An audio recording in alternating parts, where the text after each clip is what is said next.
Hello விவோஸ், நாம் நம்மளுடைய சேனலில் தொடர்ந்து ஆரோக்கியம் சம்மந்தமாக நிறைய பதிவுகளை பார்த்துட்டு இருக்குங்க. ஸோ அந்த ஒரு வரிசையில் இன்றைக்கி என்ன நம்ம பார்க்க போகிறோம் அப்படின்னா, தயிர் பற்றிய சுவாரஸ்யமான தகவல்களை தான் நம்ம தெரிஞ்சுக்க போகிறோம். என்னதான் தயிர் நம்மளுடைய உடம்புக்கு நல்லது அப்படின்னாலுமே கூட ஒரு சில உணவுப் பொருட்களோட இந்த தயிரை நம்ம சேர்த்து சாப்பிடக்கூடாது. ஸோ ரொம்ப பிரியமாக தயிர் சாப்பிடக்கூடியவங்களாக இருக்கீங்க அப்படின்னா கண்டிப்பாக இந்த பதிவை நீங்கள் தொடர்ந்து பாருங்கள். அப்போ தான் உங்களுக்கு அது எந்த அளவுக்கு நன்மைகளை கொடுக்குது அப்படின்றத தெரிஞ்சுக்க முடியும். அதோடு மட்டும் இல்லாமல் உங்களுடைய நண்பர்கள் மற்றும் உறவினர்களோட இந்த பதிவு ஷேர் பண்ணிக்கோங்க. ஏன்னா ஆரோக்கியமான வாழ்க்கைக்கு உதவக்கூடிய வகையில் மட்டுமே இந்த பதிவானது இருக்க போகுது. ஸோ வீடியோவை நீங்கள் எங்கேயுமே ஸ்கிப் பண்ணிடாமல் முழுமையாக பாருங்கள். நிறைய இன்ட்ரெஸ்டிங்கான விஷயங்கள் இருக்குது. அதுவும் இல்லாமல் நம்மளுடைய ஆரோக்கியத்திற்கு பயன் தரக்கூடிய வகையில் இந்த பதிவு இருக்க போகுது. தொடர்ந்து பாருங்கள், நிறைய விஷயங்களை தெரிஞ்சுக்கோங்க. ஸோ நீங்கள் மட்டும் இதனால் பயன்பெறதோடு மட்டும் இல்லாமல் உங்களுடைய நண்பர்கள், உறவினர்கள் எப்படி எல்லாருமே பயன்பெறணுன்றதுனால இந்த பதிவை அவங்களோடையும் மறக்காமல் ஷேர் பண்ணிக்கோங்க. வீடியோக்குள்ளே போகிறதுக்கு முன்னாடி நீங்கள் இன்னும் நம்ம சேனலை சப்ஸ்கிரைப் பண்ணாமல் இருக்கீங்க அப்படின்னா மறக்காமல் சேனலை சப்ஸ்கிரைப் பண்ணிக்கோங்க. கூடவே பக்கத்தில் இருக்கிற பெல் சிம்பிளையும் கிளிக் பண்ணிக்கோங்க. அப்போ தான் நாங்கள் போடக்கூடிய வீடியோக்கள் எல்லாமே உங்களுக்கு நோட்டிஃபிகேஷனாக உடனுக்குடன் வந்தடையும். நீங்களும் பார்த்து பயன்பெறலாம். வாங்க வீடியோக்குள்ளே போகலாம். நம்மிடையே நிறைய பேருடைய உணவுகளில் மதிய உணவில் தயிர் இருக்கிறது ரொம்ப ரொம்ப முக்கியமானது அப்படின்னு நினைக்கிறாங்க. ஸோ உங்களுடைய உணவில் எப்போதாவது நீங்கள் பிரிக்க முடியாத ஒரு பொருட்களோட இந்த தயிர் இருக்குது அப்படின்னா மறக்காம வீடியோக்கு ஒரு லைக் பண்ணிக்கோங்க. ஏன்னா நீங்கள் அடிக்கடி தயிர் சாப்பிடக்கூடியவங்களாக இருக்கீங்க, தயிர் பிடிக்கக்கூடியவங்களாக இருக்கீங்க அப்படின்னா கண்டிப்பாக இந்த பதிவு உங்களுக்கானது தாங்க. முழுமையாக பாருங்கள். தயிர் பிடிக்காதவங்க யாருமே இருக்க முடியாது. அதாவது இந்த தயிர் சாப்பிட்றதுனால ஆரோக்கியத்துக்கு மட்டும் கிடையாதுங்க. இதில் இருக்கக்கூடிய ப்ரோபயாட்டிக் பண்புகள், கால்சியம் மற்றும் புரதம் எல்லாமே நம்மளுடைய ஆரோக்கியத்திற்கு இன்னுமே நிறைய வழிகளில் உதவி செய்துட்டு இருக்குது. ஸோ நீங்கள் தினமும் தயிரை உட்கொண்டுட்ருக்கீங்க அப்படின்னா கண்டிப்பாக இது நீங்கள் ஸ்கிப் பண்ணாமல் பார்க்கக்கூடிய ஒரு வீடியோ பதிவு தாங்க.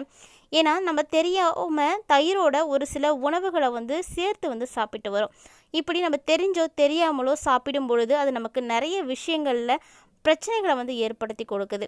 அந்த விஷயத்தை தான் நீங்கள் இப்போ முழுமையாக தெரிஞ்சுக்க போகிறீங்க. கண்டிப்பாக இது எல்லாருக்குமே உதவியாக இருக்கும்.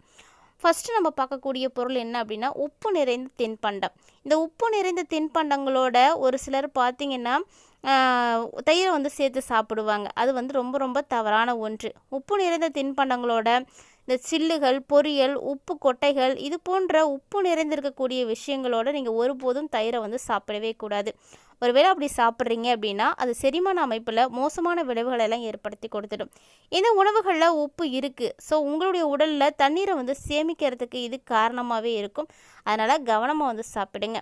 அடுத்தபடியாக டீ மற்றும் காஃபி இது சாப்பிட்ட உடனே நீங்கள் தயிர் சாப்பிட்றது நல்லது கிடையாது. இல்லை தயிர் சாப்பிட்ட உடனே டீ காஃபி குடிக்கிறதும் நல்லது கிடையாது. ஸோ எப்படி வேண்டுமானாலும் இருக்கலாம். உங்களுடைய செரிமான அமைப்பை பாதிக்கக்கூடிய தன்மை இதில் இருக்குது. ஸோ இந்த விஷயங்கள் எல்லாம் நீங்கள் தயிரோடு எடுத்துக்கவே கூடாது. இன்கேஸ் நீங்கள் தயிரோடு இதெல்லாம் நீங்கள் எடுத்துக்கிட்டீங்க அப்படின்னா தயிரில் இருக்கக்கூடிய ஒரு சில ஊட்டச்சத்துக்களை உறிஞ்சி அது உங்களுக்கு உடலுக்கு கடினமாக இருக்கும். இந்த கலவை உங்களுடைய வயிற்றில் பல பாக்டீரியாக்களை ஒருங்கிணைத்து உங்களுக்கு உடல்நலத்தில் பிரச்சனைகளை எல்லாம் ஏற்படுத்தி கொடுத்துடும். ஸோ நீங்கள் தயிர் சாப்பிடுவராக இருக்கீங்க அப்படின்னா விட்டமின் சி கொண்ட பழங்களை இந்த தயிரோட ஒருபோதும் சாப்பிடவே கூடாது.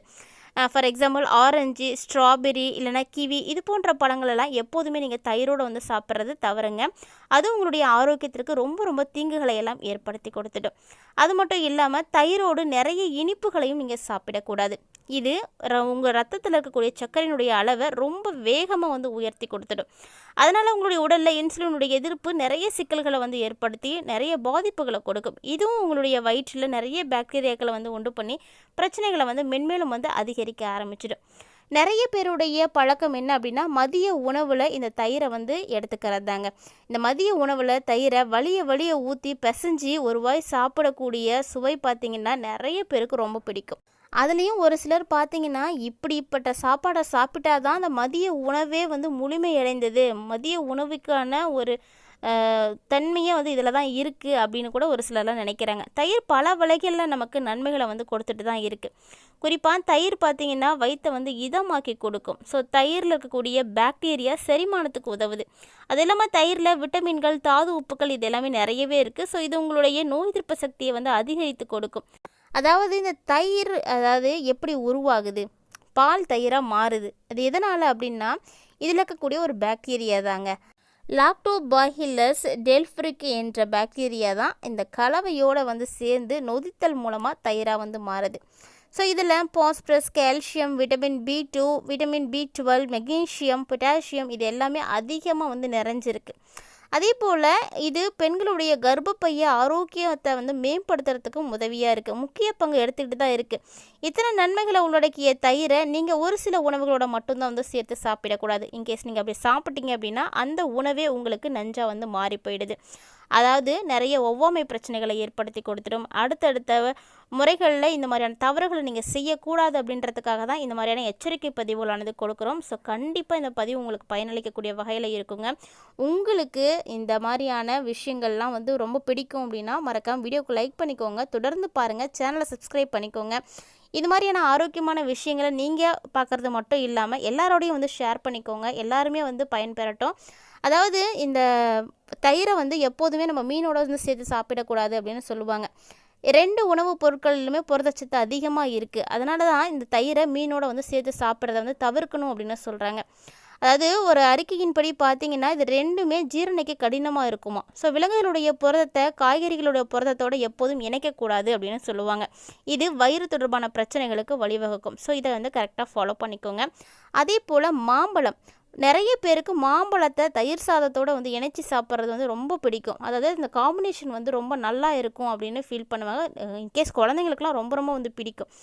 அதாவது அப்படி சாப்பிடக்கூடிய ஒரு நபராக நீங்கள் இருக்கீங்கன்னா மறக்காம நம்ம வீடியோக்கு ஒரு லைக் பண்ணிக்கோங்க. உங்களுக்கு எந்த அளவுக்கு அது பிடிக்கும் அப்படின்றத கமெண்ட் பாக்ஸில் கமெண்ட் பண்ணுங்கள்.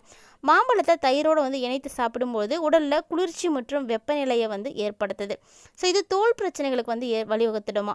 ஸோ உங்களுடைய உடல் முழுவதுமே நச்சுக்களை வந்து உருவாக்கி செரிமான அமைப்பில் ஒரு மிகப்பெரிய ஏற்றத்தாழ்வு வந்து உண்டு பண்ணிடும். ஸோ அதனால் கவனமாக வந்து சாப்பிடுங்க.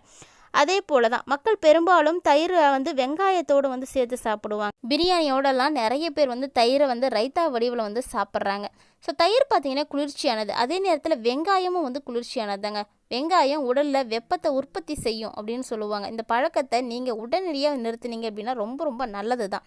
ஏன்னா இது பார்த்திங்கன்னா சொறி, அரிக்கக்கூடிய தோல் அலர்ஜி, தடிப்பு இது போன்ற தோல் பிரச்சனைகளையும் ஒவ்வாமைகளையும் வந்து ஏற்படுத்தி கொடுக்குது. அதோடு பால் மற்றும் தயிர் ஒரே குடும்பத்திலேருந்து வரக்கூடியது தான். ஆனாலுமே விலங்குகளில் இருந்து பெறப்பட்ட புரதம்.